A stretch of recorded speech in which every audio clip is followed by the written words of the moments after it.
ठाणे येथील अन्नपूर्णा देवी विद्याप्रसारक संस्थेअंतर्गत जे.ए. पटेल माध्यमिक विद्यालयात मानव विकास मिशन अंतर्गत 51 विद्यार्थिनींना सायकलचं वाटप करण्यात आलं।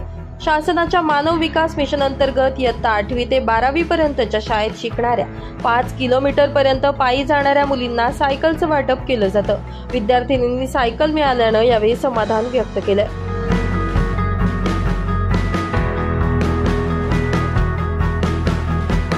सायकली देत असतं विद्यार्थिनींना शाळेत येण्यासाठी। तर आपल्या संस्थेचे अध्यक्ष आदरणीय बापूसाहेब शरदचंद्रजी वाडिले व आपल्या माध्यमिक विद्यालय व ज्युनियर कॉलेजचे मुख्याध्यापक प्राचार्य आदरणीय डी.जी. पाटील सर यांच्या परिश्रमातून व बापूसाहेबांच्या मार्गदर्शनातून तब्बल 151 सायकली आपल्याला भारत सरकारकडून प्राप्त झालेल्या आहेत। आजच्या सायकल वाटपाच्या कार्यक्रमाच्या निमित्ताने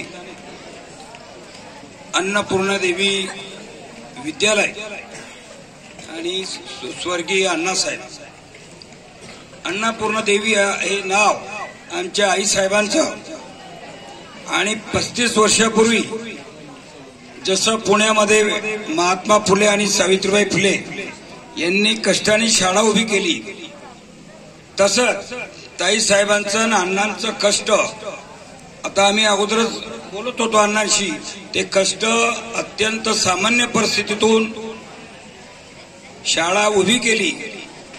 खऱ्या अर्थाने या गावातल्या सामान्य कुटुंबातल्या मुला मुलींना शिक्षणाची सोय व्हावी हे आमच्यासारख्याला देखील कळलं नाही, पण ज्यांना कडकड असते, तळमळ असते, त्या अण्णांनी आणि अन्नपूर्णा देवी आमच्या मातोश्री त्यांनी हे शाळेचं दालन उभं केलेलं आहे।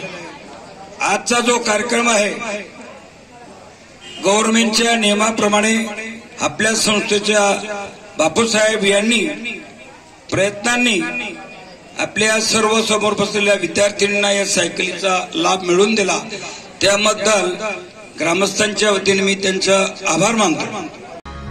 या प्रसंगी माजी सरपंच एकनाथ सिंह जमादार, संस्थेचे अध्यक्ष शरदचंद्र वाडिले, पत्रकार हेमंत चौधरी, रमेश शिरसाट, वामन कोरी, मुख्याध्यापक डी.जी. पाटील, भिकन वाडिले यांच्यासह शाळेतील शिक्षक, शिक्षकेतर कर्मचारी, विद्यार्थी मोठ्या संख्येने उपस्थित होते। ब्युरो रिपोर्ट, माझा महाराष्ट्र न्यूज, धुळे।